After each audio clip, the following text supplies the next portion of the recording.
Amém, meus irmãos? Atos dos Apóstolos, capítulo 1, verso 9, verso 10, como leitura oficial, diz assim: e quando dizia isto, vendo eles, foi elevado às alturas, e uma nuvem o recebeu, e ocultando os seus olhos, estando com os olhos fitos no céu, enquanto ele subia, eis que junto deles se puseram 2 varões vestidos de branco, os quais lhe disseram: varões galileus, por que estáis olhando para o céu? Este Jesus que dentre vós foi recebido em cima do céu, há de vir assim como para o céu o viste ir. Amém? Pode se assentar, meus irmãos. O Senhor peleja por mim e o Espírito fala. Só para que você possa lembrar, nós começamos esse período de estudo e dessas 7 etapas, e a primeira é a manjedoura, onde nós aprendemos que todo aquele que tem uma vida com Cristo tem que começar humildemente, tem que ter um começo humilde. Então a manjedoura significa termos começos humildes. Também depois a segunda etapa é a carpintaria, onde nós fazemos uma aliança com a família, onde nós amamos mais a nossa casa, embora temos talento, embora temos dons, embora temos capacidade, nós fazemos coisas e ninguém vê, ninguém nota. Você se projeta, mas ninguém vê, mas Deus vê, Deus participa de tudo, Deus está te vendo. É um momento de ostracismo, onde você se esconde, mas é um momento onde você trabalha muito a questão familiar, onde nós firmamos laços profundos, né? Firmamos os nossos pés firmemente na questão de amarmos a nossa família, porque o obreiro, irmão, sem família é um obreiro estragado. Vocês vão me desculpar, mas obreiro que pode estar muito famoso, muito, muito grande, mas se ele não tiver a família dele do lado dele, o ministério dele está quebrado, ele é aleijado, ele é coxo. Uma das coisas muito importantes que já aconteceu na minha vida foi uma frase que disseram assim para mim, e eu tomei ela para mim, que diz: olha, nenhum sucesso profissional pode tapar um fracasso familiar. Então você pode ter o sucesso se for, desde que a sua família vá junto, então você está na bênção. Agora, se a sua família não participar do seu sucesso, meu irmão, desista de tudo, mas construa sua família, lute por ela, porque vale a pena. Amém? A terceira etapa é o deserto, onde nós aprendemos que nós somos provados por Deus. Nós temos provas e provas em cima de provas, é lugar de oscilação, né? Na nossa vida. Nós somos tentados na nossa própria identidade, quando o diabo vem dizer para nós se a gente é mesmo filho de Deus. A segunda tentação é tentar mudar as nossas doutrinas bíblicas, é nos fazer deixar de ouvir a palavra do Senhor como ela é, e invertemos os polos e começamos a adorar a nós mesmos. E a terceira tentação é você tirar o foco da adoração que é em Cristo Jesus e você começar a adorar a tudo menos a Deus. Essa é a parte do deserto. Mas se você vencer essa etapa, o diabo tem que ir embora da sua vida e os anjos vêm para te servir, porque depois entra uma nova etapa que é de unção e reconhecimento. Tudo que você faz prospera, aonde você põe a mão, tudo prospera, produz, você cresce, você ganha, você constrói, você anda sobre as águas, ou seja, você faz coisas que ninguém faz, você alimenta multidões, você é o agente da bênção de Deus. Você não precisa ser abençoado, você já começa a abençoar as pessoas. Só tem um problema nessa etapa, é que todas as pessoas que vêm ter contigo, vêm por interesse. A maioria das pessoas vem porque você tem algo para dar para ela. E você descobre isso na quinta etapa, que é a cruz, onde nós aprendemos a ser crucificados com Cristo, onde nós aprendemos a crucificar as nossas paixões, onde nós aprendemos a valorizar as coisas de Deus, onde os nossos valores já estão firmados. Você não muda de opinião, você está firme naquilo, mas você aprende que com a traição, com o abandono, com o escárnio, você vê pessoas que você ama te abandonando, pessoas que você amava te traindo, mas você aprende com tudo aquilo. Mas logo depois dessa etapa, você aprende também na ressurreição, que tudo aquilo que estava morto na sua vida, Deus ressuscita, todo sonho, todo projeto, tudo que foi roubado, Deus traz de volta, porque Ele é Deus de restituição. Glória a Deus. E hoje nós vamos falar da última etapa, que é o arrebatamento. Nesse texto que nós estamos falando, de Atos dos Apóstolos, que é o alvo já alcançado, é onde você já está amadurecido. Claro que essa passagem tem uma conotação espiritual, mas eu também queria falar para vocês de uma conotação material, que acontece na minha vida e na sua sim, e vai acontecer, porque assim como eles viram Jesus, enquanto Jesus estava falando, eles começaram, e Jesus falando das coisas espirituais, e eles olhando para Jesus. Então Jesus começou a subir, e eles começaram a notar que algo começou a ficar diferente. Ele começou a subir, a subir, a subir, a subir, e diante dos olhos deles, eles viram Jesus a subir. O que isso tem a ver? Isso tem a ver que assim será também com a igreja, mas também será no mundo material e na sua vida em particular, porque enquanto você fala da tua fé, enquanto você fala e defende o teu Deus, enquanto você fala da sua crença, dizer, não, Deus é comigo, Deus está na minha vida, Deus nunca me abandonou, Deus é fiel e justo, enquanto muitas pessoas estão olhando para você, não sei até onde isso vai dar, não sei até onde ele vai ficar com isso, olha, não sei porque que ele está falando dessas coisas, mas enquanto você fala, Deus te eleva, Deus faz você crescer, e na presença dos homens, Ele vê você crescendo.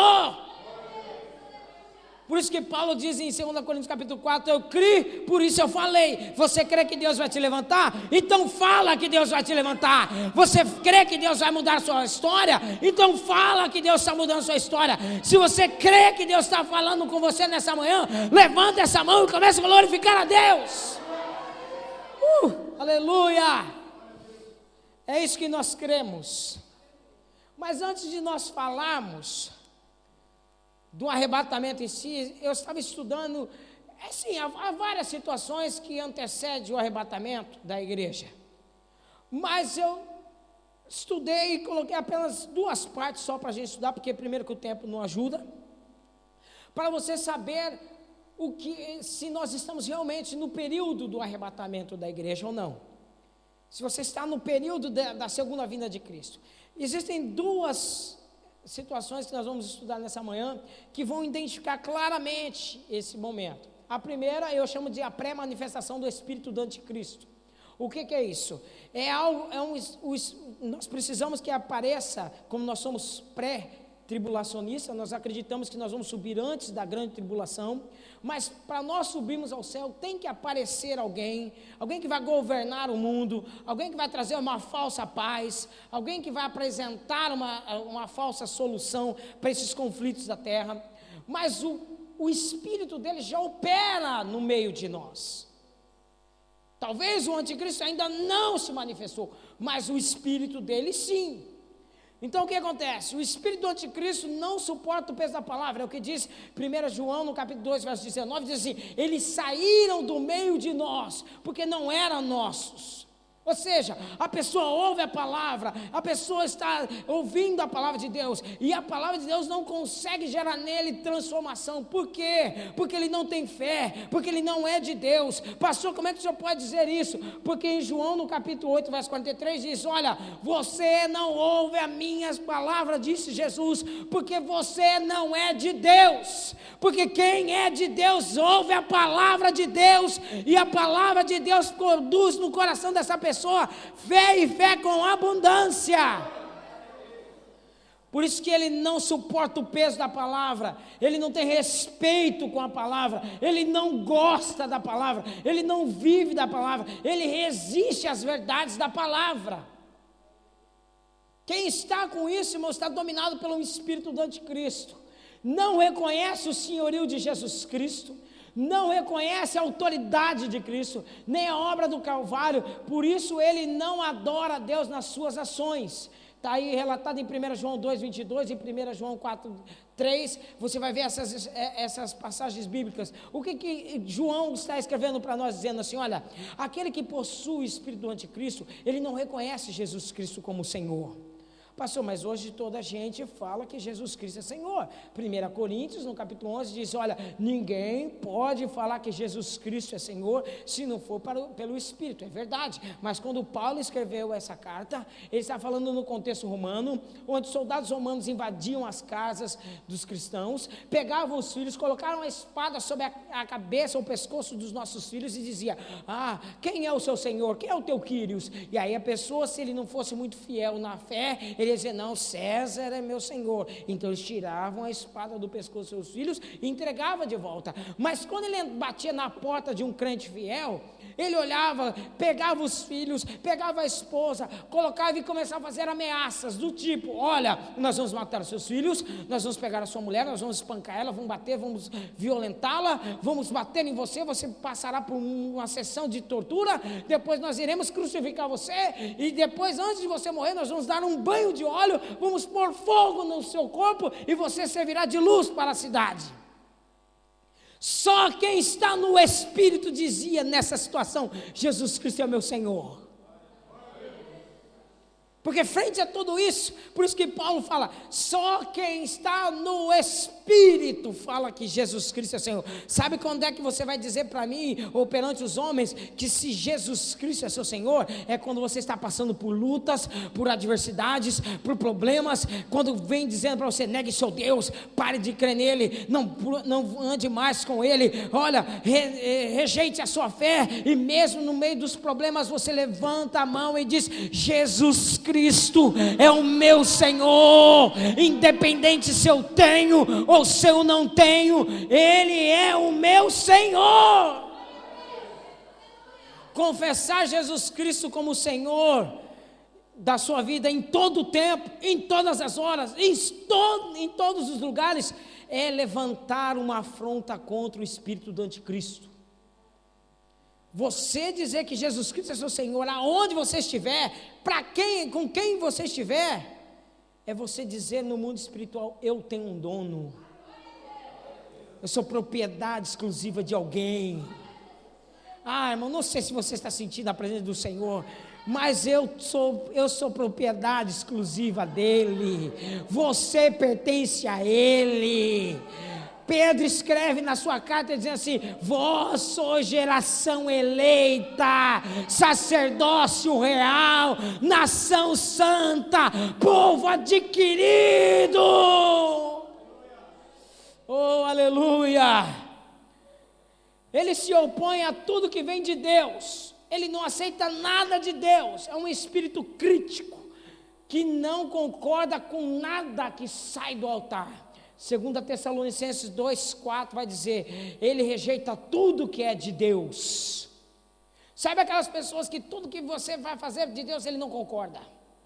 Ah, eu não concordo com isso, eu não aceito isso, a princípio, se há governo, eu sou contra, não gosto de ser liderado, não gosto de entrar na submissão, não aceito isso, não aceito aquilo. Meu irmão, isso é estar possuído do espírito do anticristo. Sabe por quê? Quem é de Deus se submete à obra de Deus, à palavra de Deus, à vontade de Deus. Você sabe que Deus é quem dirige a sua vida, você sabe que Ele te conduz, você sabe que Ele está com você. Por isso, se existe aqui nesse lugar um espírito do anticristo, de rebeldia, de insubmissão, nessa hora, pela autoridade do nome de Jesus Cristo, e como igreja nós repreendemos e expulsamos aqui. O espírito do anticristo, ele é caracterizado pelo materialismo, consumismo, mundanismo, sensualismo e humanismo. Materialismo é você usar da fé para ganhar dinheiro.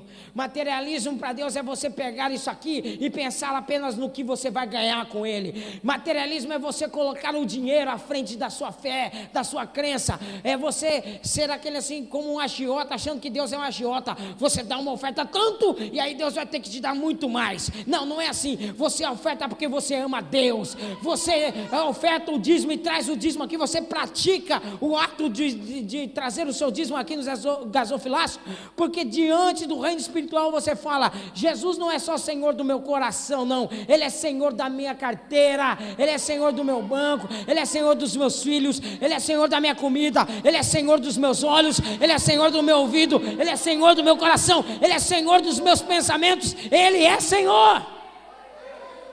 Consumismo é você perder o controle da sua vida.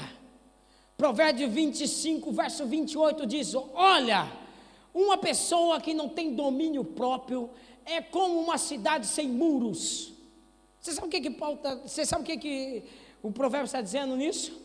Se você não sabe se controlar, se você não consegue se controlar, vai entrar tudo dentro de você, coisa boa, mas também coisa ruim, porque você é uma cidade sem muros.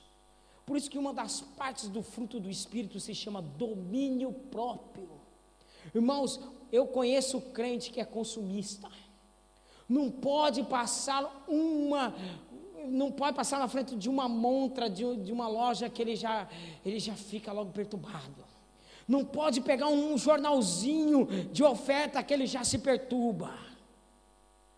Tem um irmão que uma vez estava aqui, não vou dizer o nome dele, claro, mas estava ali, ele, o casal, a mulher dele estava com uma infecção no dente, com uma coisa feia, ela estava com uma dor. Quem já teve dor de dente sabe que é horrível, terrível. E era 2 horas da manhã aqui em Lisboa, no inverno, no frio. Ai, ela molha, não consigo dormir. Ai, está doendo, preciso ir para cirurgia rápido. E ele, desesperado, pegou essa mulher e sai na rua de Lisboa, debaixo de chuva, debaixo de frio, e levando para o médico. E ele assim, ela não aguentando nem andar de tanta dor. Mas na hora que ela passou na frente de uma loja ali embaixo na Baixa, e ela viu um sapato, ela falou assim: ai, que sapato lindo. Isso é consumismo. A pessoa supera a coisa, supera até a dor, para satisfazer algo pessoal. Ela mata e morre para ter aquilo.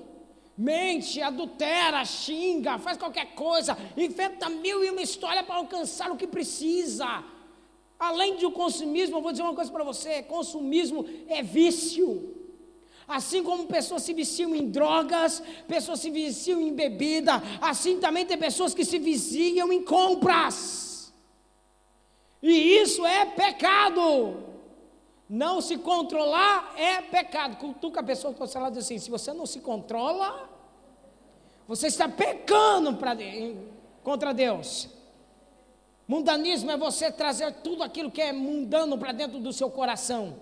É você trazer coisas que Deus não se agrada, e mesmo assim você querer mesclar, fazer uma mistura entre santidade e coisas mundanas. Sensualismo não preciso nem falar, porque é só você ligar a televisão, andar na rua e você já descobre tudo isso. E também o humanismo é você tirar o centro de Deus e colocar o homem. Você quer ver uma prova de que hoje a igreja dos dias de hoje está adorando mais o homem do que a Deus? Basta olhar para os hinos que você canta. Basta você ver as mensagens que você ouve. Não tem nada contra, eu creio que você terá vitória, também creio. Mas bater em ênfase, não, que você é vitorioso, que independente se você está com a vida consertada ou desconcertada, você vai ser vitorioso. Não é assim não. As pessoas deixaram de adorar a Deus, estão adorando a si mesmo. O homem criou um Deus e inverteu os polos, e Deus passou a ser um joguete da sua mera vontade. Agora não é mais Deus que criou o homem à sua imagem e semelhança, é o homem que criou um Deus à sua imagem e semelhança, e esse Deus é escravo dele, das suas vontades, dos seus mais baixos pecados. Querem que esse Deus satisfaça a vida dele sem antes mudar o seu coração. Isso é humanismo. É você tirar Deus do trono e colocar o homem, querer se assentar no lugar de Deus. O homem não foi feito para ser adorado, o homem foi criado para ser um adorador. Se tem alguém que você tem que adorar, adora o Senhor teu Deus, porque Ele é digno de adoração. Amém, irmãos? A outra coisa, o Espírito do Anticristo possui 3 identidades: política, moral e espiritual. A política está em Daniel no capítulo 7, no verso 8, 20 e 24, que ele é ponta pequena, príncipe que há de vir, assolador. A moral é a besta e a sua marca, de Apocalipse, no capítulo 13. Se você abrir sua Bíblia comigo, nesse texto de Apocalipse, ele vai falar no verso 13 algo muito impressionante. Sabe aquele tipo de gente que só vai na igreja por causa de milagre? Sabe aquele tipo de gente assim que só quer saber de milagre? Se não tiver milagre, ela não vai. Porque acham que milagre, e eles põem milagre é aquelas manifestações que o seu olho visível pode ver. O maior milagre pode acontecer nessa manhã, irmãos, é Jesus converter um coração aqui. Porque você pode até trazer bens materiais, você pode até fazer um paralítico levantar, mas isso não segura uma pessoa na igreja. O que transforma uma pessoa não é o milagre que ela vê, e sim a manifestação do Espírito Santo dentro do coração dele, transformando, regenerando, ele deixando de ser uma pessoa e se tornando uma nova criatura em Deus, deixando as coisas passadas e vivendo de novidade de vida. Em Apocalipse capítulo 13, vai assim, ó, eu vi subir da terra outra besta que tinha 2 chifres semelhantes ao de um cordeiro.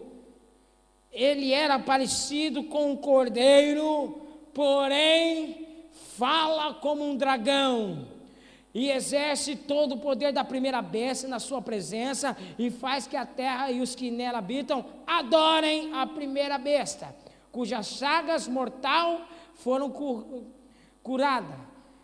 Faz grandes sinais, de maneira que até fogo faz descer do céu à terra à vista dos homens. Deixa eu falar uma coisa para você. Tem gente aí fazendo um monte de ocultismo dentro da igreja, e você, não é Deus, Deus coisa nenhuma, está te iludindo. Tem um monte de bruxo, dizendo que se converteu coisa nenhuma, iludindo você para comprar, para que você compre as bugigangas que ele vende. Vendendo, repare que esse que vai aparecer, até fogo do céu vai fazer cair do céu, diante dos olhos dos homens. Tem gente que se pressiona quando uma pessoa se levanta numa cadeira de roda. Imagine na hora que vê fogo caindo do céu. Então deixa eu falar uma coisa para você. Pare de olhar para esses milagres e olhe para a palavra. Mas pastor, milagre não acontece na Bíblia? Acontece sim, mas milagre de Deus é aquele que honra o nome de Deus. Se Deus me usar qualquer pessoa aqui dentro para levantar um morto, ou para ressuscitar um morto, levantar um paralítico, curar uma enfermidade, e você começar a me adorar, a coisa está errada. Porque a adoração não é para o homem de Deus, mas sim para o Deus do homem. Um dia eu estava falando, Deus falou uma palavra muito forte no meu coração: filho, você só é amigo do noivo, você não é o noivo. Deixa eu falar com você, os pastores que estão aqui, nós não somos os noivos, nós somos amigos do noivo. Então não adore o amigo do noivo, adore o noivo dele, o seu noivo, que é Jesus Cristo. Nós só somos amigos deles, nós estamos sendo usados para trazer você, para levar você ao encontro dele. A questão espiritual está em 2 Tessalonicenses, fala que ele é homem do pecado, filho da perdição, iníquo. Sabe o que significa tudo isso? Ele é todo pecado. Ele gera dentro dele apenas pecado. Ele ama o pecado, ele gosta do pecado, ele adora o pecado. Tem pessoas assim que são desse jeito? Você conhece pessoas que têm essas características? Então você está prestes para ser arrebatado por Deus. Amém? É verdade. A segunda situação que mostra se nós estamos no período do arrebatamento se chama apostasia. Eu sou de um tempo, irmãos, que quando nós limos esse texto de 1 Timóteo 4, do capítulo do verso 1 ao verso 5, ou então uma outra passagem que diz que fala que eles iriam se apostatar, haveria uma apostasia. Eu ficava olhando, vendo meu pastor ensinando, eu falei assim, nossa, a igreja vai estar vazia, Coitado, só vai estar o pastor e mais Pedro, Tiago e João dentro do barquinho. Vai ter quase ninguém. Hoje eu já mudei a minha pregação. Porque eu tenho descoberto, nesses tempos de que eu tenho pastoreado, que a apostasia, irmãos, não vem com a igreja vazia. Pelo contrário, a apostasia vem com ela cheia. A apostasia vem com a igreja abarrotada de gente, saindo pelo ladrão. Porém, uma igreja cheia de pessoas vazias. Aí você vai entender o que Apocalipse diz, que Jesus Cristo está à porta, do lado de fora. Muitas vezes se pregou isso para pecadores. Aceita Jesus como o único e suficiente Salvador da sua vida. Vai, eis que Ele está à porta do teu coração para bater. E a gente pregava isso para o pecador. E Ele não está pregando para pecadores. Ele está pregando para a igreja. Jesus estava do lado de fora da igreja. Eles estavam dentro de um templo, dizendo que estavam adorando a Deus, mas o próprio Deus está do lado de fora, batendo aí, você não vai deixar entrar não? Eu estou do lado de fora. A apostasia diz em 1 Timóteo, ora, o Espírito Santo afirma expressamente que nos últimos tempos, alguns se apostatarão da fé, por obedecerem a espíritos enganadores e ensinos de demônio, pela hipocrisia dos que falam mentiras e que cauterizam a própria consciência. Você vai falar para você, mas rapaz, você está errado. A Bíblia não diz isso. Não, ele cauterizou tanto. Fala, não, está aqui, eu posso pregar assim mesmo. Ele adultera tudo. Terá que acontecer 3 apostasias dentro da igreja. Quais são elas? Primeiro, para você saber se Jesus está voltando ou não, primeiro tem que ter uma apostasia pessoal. Qual é essa apostasia? Já não faz as coisas para Deus como antes. Não ora como antes, não louva como antes, não oferta como antes, não participa, não prega mais com a mesma vontade, perdeu as lágrimas, perdeu a santificação, já não tem mais vontade, já não prega mais com aquele empenho. Quando o espírito do anticristo chega e a apostasia chega no coração de uma pessoa, ele aceita tudo que é mundano, ele vai abraçando, ele vai entrando, quem quer fica isso, mas quem está diante de Deus, o próprio Deus, que o Espírito Santo que está dentro de você fala, não veste isso não use isso não fale isso não vai lá não come não, você é santo, dentro de você tem algo dizendo assim, santo, santo, santo, santo é teu Deus, santo, santo é você, santificai-vos em toda maneira de viver, santificai de todas as formas, olha, lembra que ele é santo, seja santo como santo é teu Deus. A segunda é a moral, começa a admitir tudo que é imundo, ele não faz, mas consente. A mente começa a ficar domesticada, ele não está na prática, mas aceita quem está. Você sabe o que é isso? Apostasia moral. Ele não, eu não participo, mas também não diz mais nada, deixa o pau quebrar. Você sabe o que está escrito em Romanos no capítulo 1, nos últimos versículos? Depois de uma sequência de coisas ruins que Paulo está relatando, ele diz, olha, são dignos de morte, aqueles que praticam e aqueles que consentem. E ele está falando de morte espiritual. São dignos de morte, aqueles que estão na prática e aqueles que não falam nada, que consentem. Pastor, mas então o que eu tenho que fazer? Primeiro que você é um atalaia. Pastor, me explica que eu não entendo essa linguagem de crente. Atalaia é aquele que sobe na torre de vigília e ele fica olhando o perigo. Na hora que ele vê o perigo, ele pega a trombeta e toca com uma força e avisa para toda a gente que o perigo está vindo. Sabe o que é você? Você é esse atalaia. Porque em Ezequiel capítulo 3 diz, se você vê uma pessoa errando, caindo no buraco, e você não avisar essa pessoa, aquela pessoa vai morrer, sim, ela vai morrer no seu pecado, mas você pagará pelo sangue dela. Se você vê uma pessoa caindo no buraco, se perdendo, se desviando da fé, não tem problema, e você for levantado por Deus para me servir, ser uma voz profética, e você avisar essa pessoa, e ela não se converter, ela vai morrer no seu pecado, mas você está livre da alma dela.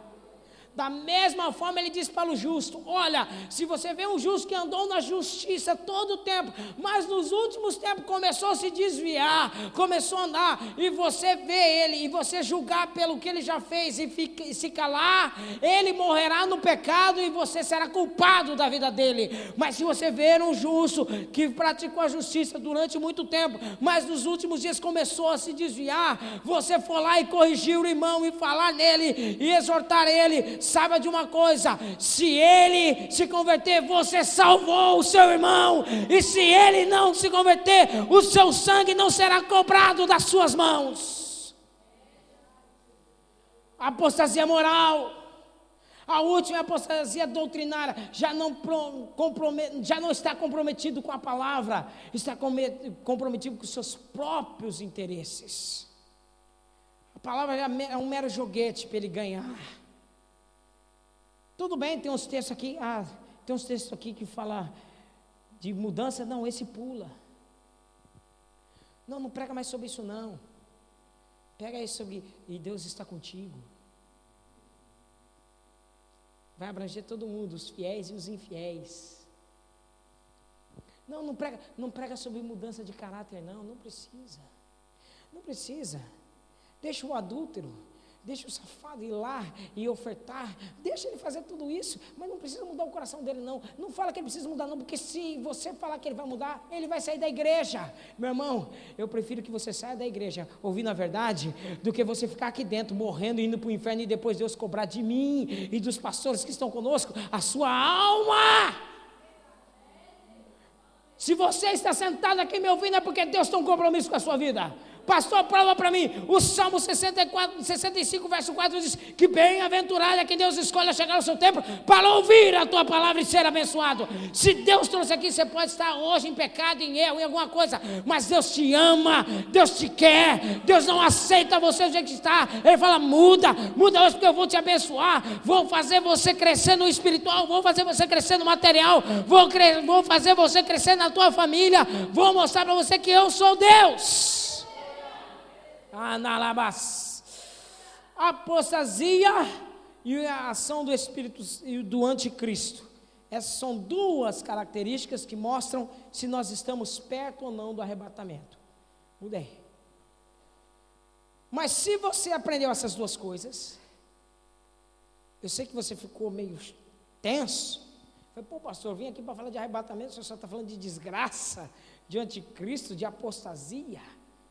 Mas uma coisa é certa: se você identificou isso, porque quando eu comecei a fazer esse estudo, só o que veio na minha cabeça? Eu falei assim: Jesus, o Senhor veio sobre mim um medo, porque eu não sei definir o que é medo, o que é temor, o que é tremor, eu não sei definir isso, não sei. Se alguém depois me puder dar uma ajuda, me ajude nisso, eu não sei definir. Só sei que quando eu estava fazendo, me veio sobre mim um medo, eu não sei se era medo ou temor, vamos colocar temor, que a gente é crente, né? Veio um temor em mim, e eu estava escrevendo isso no computador, de repente eu olhei para a sala, e como minha esposa, minha sogra, minha filha estavam a dormir ainda, eu comecei a falar assim: Deus, o silêncio parou sobre a minha sala, eu comecei a falar assim: e se o Senhor voltar agora? Se é nesse momento? E eu comecei a pensar, falando assim: Senhor, o que é que eu te fiz?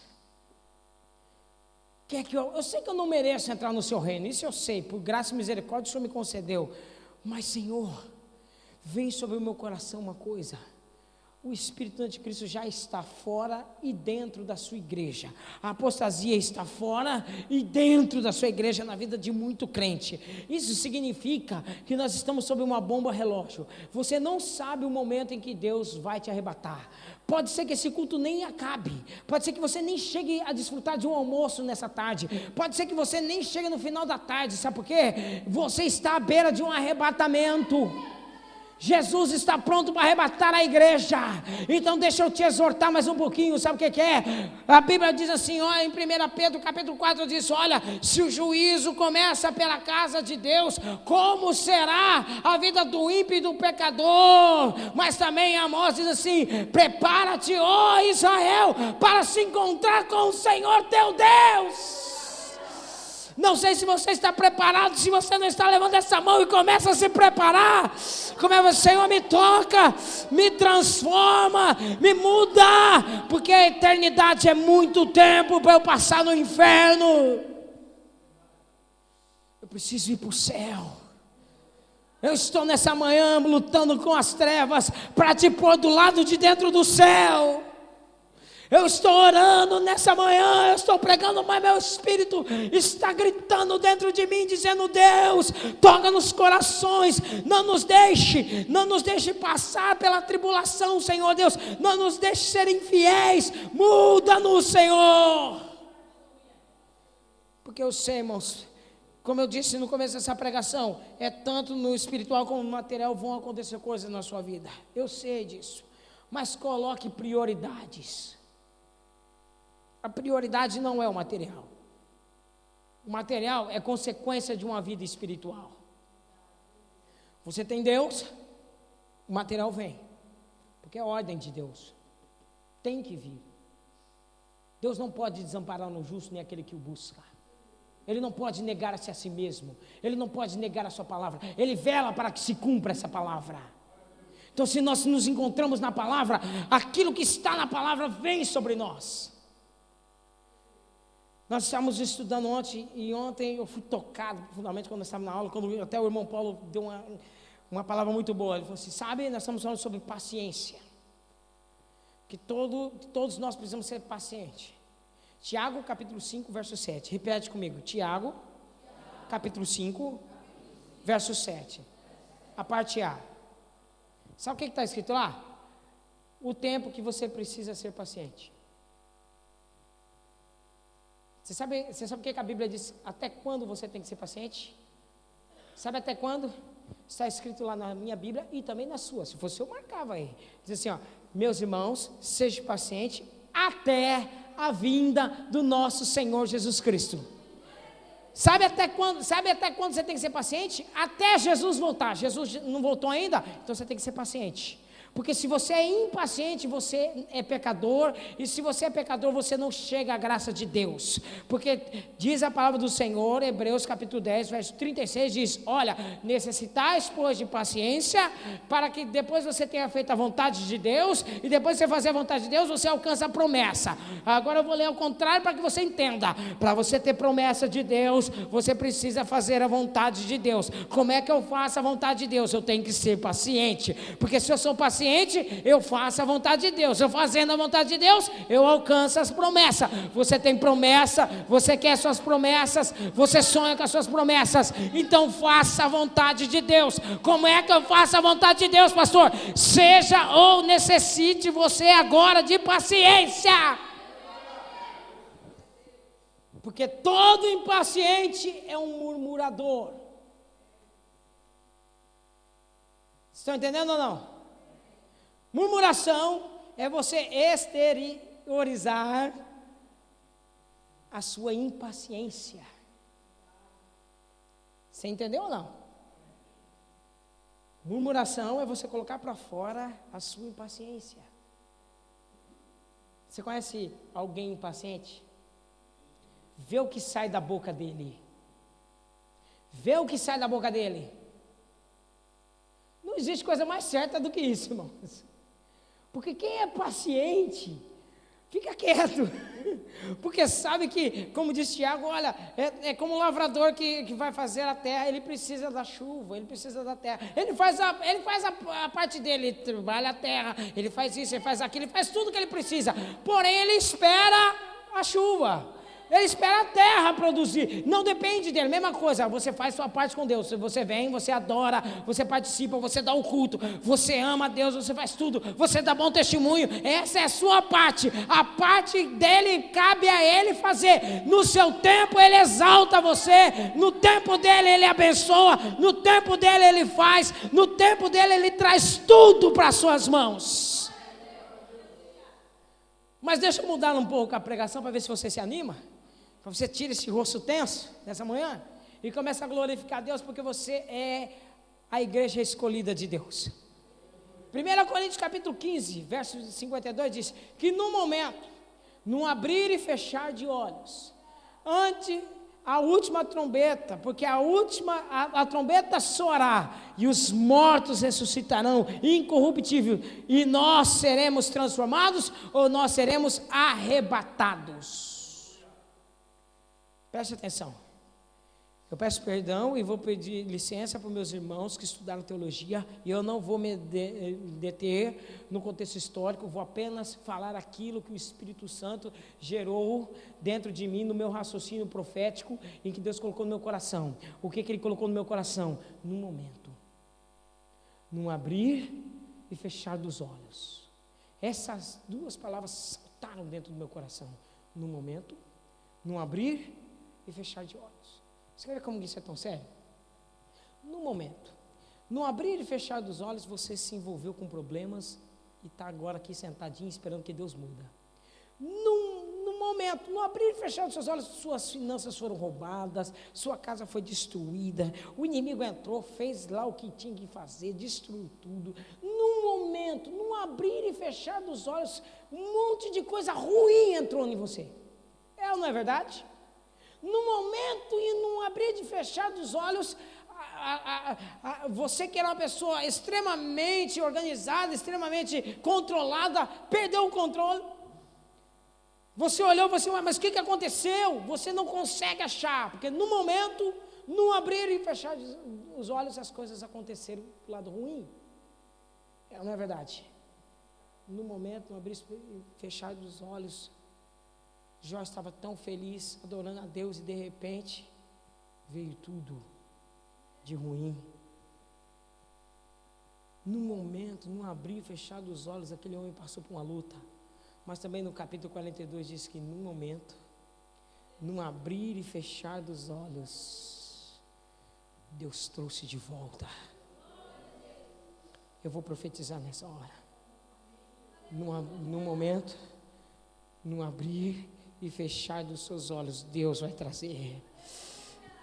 Em um momento, no abrir e fechar dos seus olhos, as coisas voltam, a felicidade chega, aquela situação que você tem com seus filhos, nas suas finanças, na igreja, o problema que você está tendo em casa, em relacionamento, tudo que aconteceu de ruim, tudo bem, entrou no momento, mas no momento, no abrir e fechar dos olhos, nessa manhã eu profetizo, Deus traz de volta. No abrir e fechar dos seus olhos, assim como você será arrebatado, Deus trará para você a vitória, Deus trará de volta. Pastor, eu não sei como é que eu perdi o controle. Não tem problema, eu não estou preocupado com quantas vezes você caiu, eu estou preocupado se você está com vontade de se levantar nessa manhã. Eu estou preocupado se você quer e acredita que no abrir e fechar dos olhos, que no momento dessa pregação o Espírito Santo te toca e você passa de ser um murmurador e passa a ser um adorador ao Senhor. Recebe essa palavra que no momento, no abrir e fechar dos olhos, Deus vai fazer na sua vida.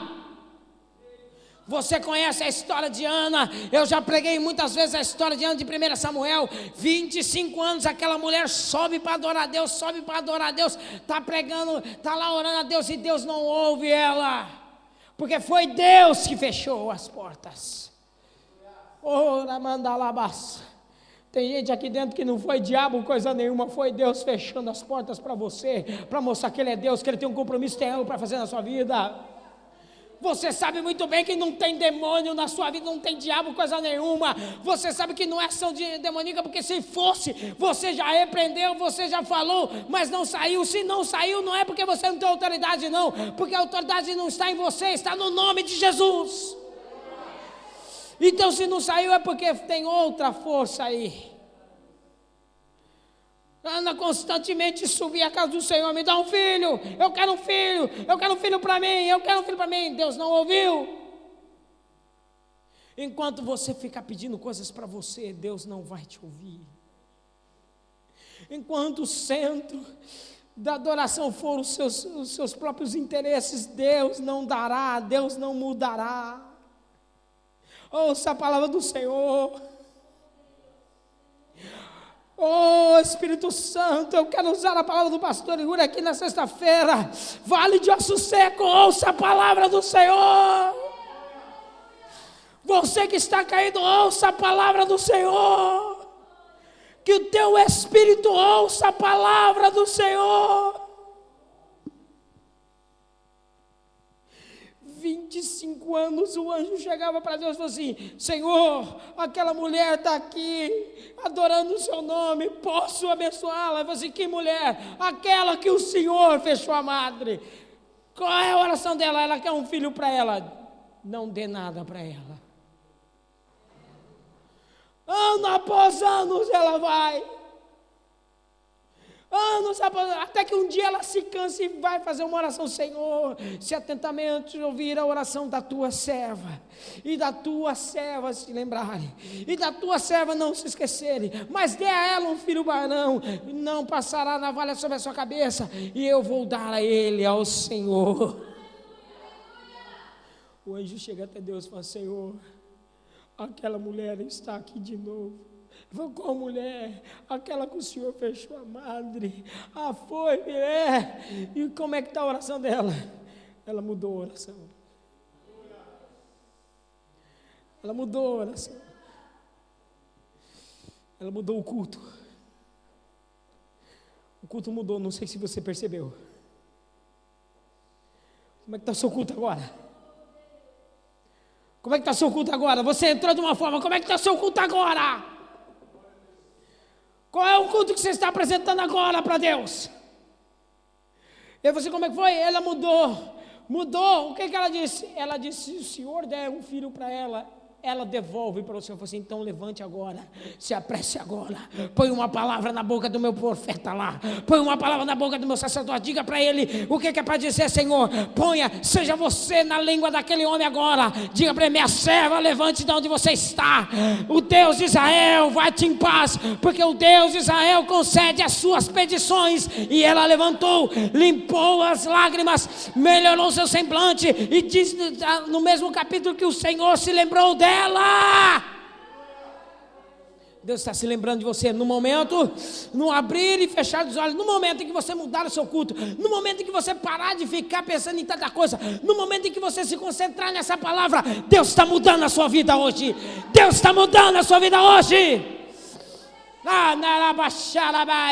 Uma trombeta vai soar e você será transformado. Eu anseio por isso, irmão. Uma das coisas que eu preciso entender, irmãos, e eu quero terminar com isso, é que precisamos ter saudades do céu. Apocalipse 21, toda vez que eu leio Apocalipse 21 e 22, me vem um sentimento estranho. Eu tenho saudades. Saudade é um sentimento que você sente por pessoas que você conheceu, ou lugares que você já foi. Saudade. Tenho certeza que se eu for perguntar para cada irmão aqui, você vai virar para mim assim: eu tenho saudade de alguma coisa. Uns têm saudade dos pais, outros das mães, outros de lugares, de amigos. Eu tenho saudade, irmãos. Eu confesso aqui de público que eu sou muito saudosista. Eu sou. Eu tenho saudade ainda de uma época da igreja, irmãos, que era maravilhosa. Uma saudade em que eu via pessoas pecando e o pastor subia de púlpito e falava: irmãos, hoje nós teremos que disciplinar o irmão fulano de tal, o irmão fulano de tal. E a igreja toda chorava. A igreja não batia palma. A igreja não fala assim: tá vendo, o pastor hoje fez justiça. Agora sim, até que deixou de ser confuso. Agora sim ele tomou uma atitude. Eu sou desse tempo. em que o pastor falava de púlpito o nome da pessoa e a igreja toda chorava. A igreja toda ia na casa da pessoa e falava assim: não, você não vai desviar não, olha, vem para o culto de oração. Não, olha, eu estou aqui, eu precisando de alguma coisa. Ele ia lá todo dia: ô irmão, eu vim aqui fazer uma oração por você.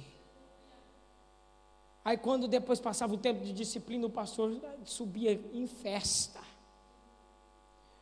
jubiloso, cheio de Deus. Meus irmãos, é com alegria que eu quero dizer que o irmão fulano de tal e o irmão fulano de tal estão voltando à comunhão da igreja, e naquele momento você via Deus batizando gente no Espírito Santo, porque uma pessoa voltou em comunhão com a igreja.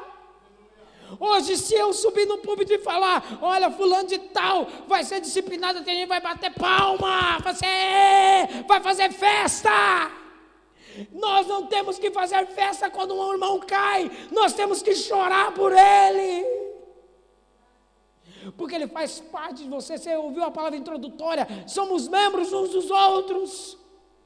Você não faz festa quando o seu dedão fica com um encravado e você leva um pisão nele. Você não faz festa quando você faz um teste no médico, um exame médico, e ele diz que o seu pulmão está com câncer. Você não faz festa por isso. Nós não devemos fazer festa. Eu sou de um tempo, irmãos, em que a igreja tinha temor. Oh, meus irmãos, como eu sinto falta desse tempo. Quando eu sinto falta de hinos que só falavam da adoração do grande Deus. Nada dessa tua vitória tem sabor de mel, que não sei o quê, que vão ficar embaixo vendo você em cima e vão ter... Nada disso. A adoração só tinha um nome: Jesus Cristo. Só tinha uma adoração. Só tinha um tema. Eu tenho saudade das pregações que falavam da cruz, que falavam do céu, que falavam de conversão, de regeneração. Eu tenho saudade. Hoje, se nós não pregarmos sobre prosperidade para você, você sai daqui.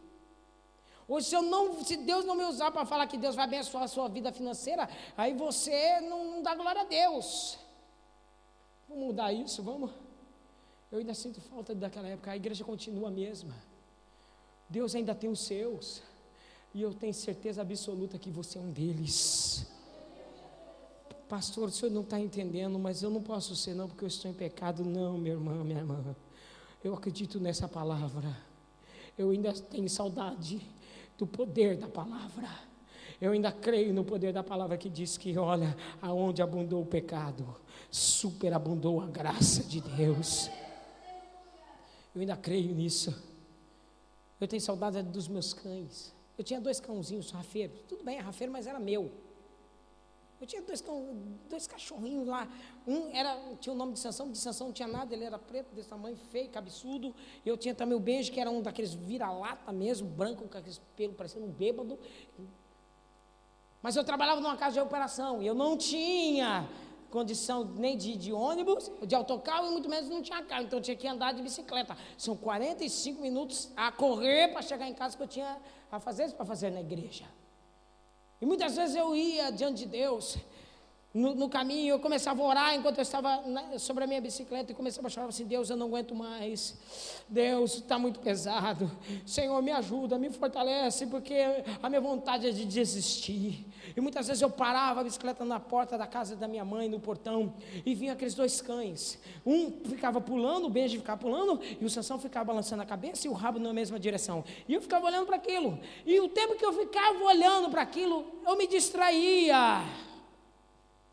E muitas vezes eu deixava o meu problema, porque eu achava engraçado a forma como eles se moviam, como eles faziam, porque é como se Deus fosse: olha, eu estou aqui, olha, se alegra comigo. E então Deus usava os meus cães para me animar. Deus nunca usou nada para te animar, não. Um dia eu estava sem dinheiro, veio um redemoinho e pegou um saco de supermercado e começou a dançar na minha frente.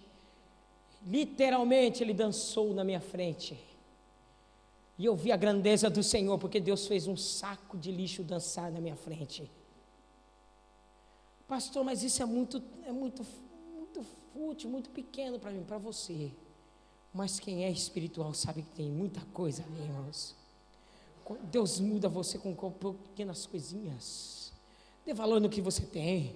Antigamente nós aplicávamos Hebreus capítulo 13, no capítulo 5, no capítulo 6, olha, seja o seu costume sem avareza, se contenta com o que você tem, vai, e dá glória a Deus por que você tem. A gente se contentava. Eu tinha um sapato e dava glória a Deus. Hoje eu tenho 10, 15 sapatos e ainda foi assim, esse aqui não está bom, acho que eu vou trocar. Eu tinha um terno só, que ficava andando comigo para lá, para cá, pregava para o outro lado. Tinha dia que eu tirava nele, eu tinha a impressão que o terno ia pregar para mim.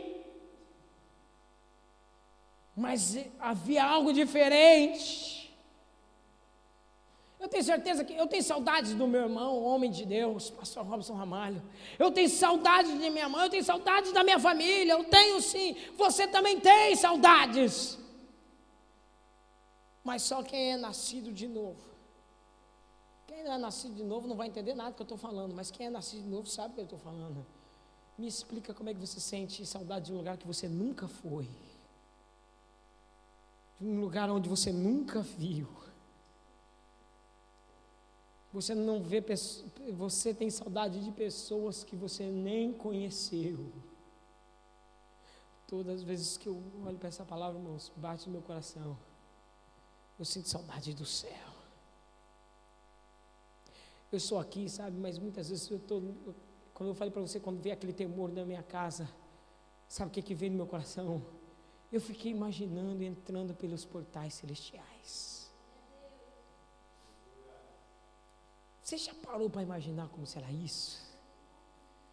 Antigamente eu tinha 2 sonhos, e eu vou dizer eles. O primeiro era de casar. Fiquei 10 anos sem casar, sem me relacionar com ninguém. Então quem é solteiro, como eu, sabe muito bem. Nós sonhamos em casar.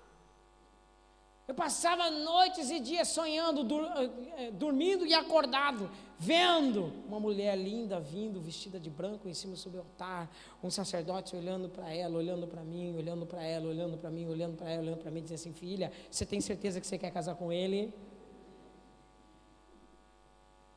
Eu sempre sonhei com isso. Quando isso aconteceu, eu realizei um dos meus sonhos, mas eu continuo sonhando com outro sonho.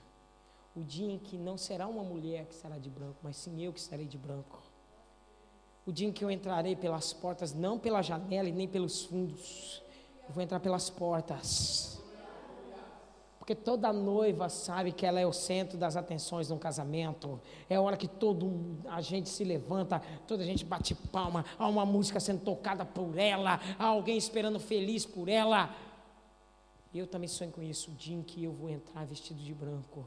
Anjos vão ficar de pé e bater palmas. Eu sonho que o dia em que eu vou virar diante do meu Senhor e eu não vou dizer nada a Ele, sim é que vai dizer: sim, meu filho, entra no gozo do seu Senhor, entra. Você não sente saudade disso não? Então deixa eu dizer uma coisa para você, está na hora de você se converter. Levante essa mão e aceita Jesus de novo, porque Jesus quer te levar para o céu. É poder dizer a palavra de Paulo: eu combati o bom combate. Eu acabei minha carreira. Mas dentro de mim eu guardei a fé.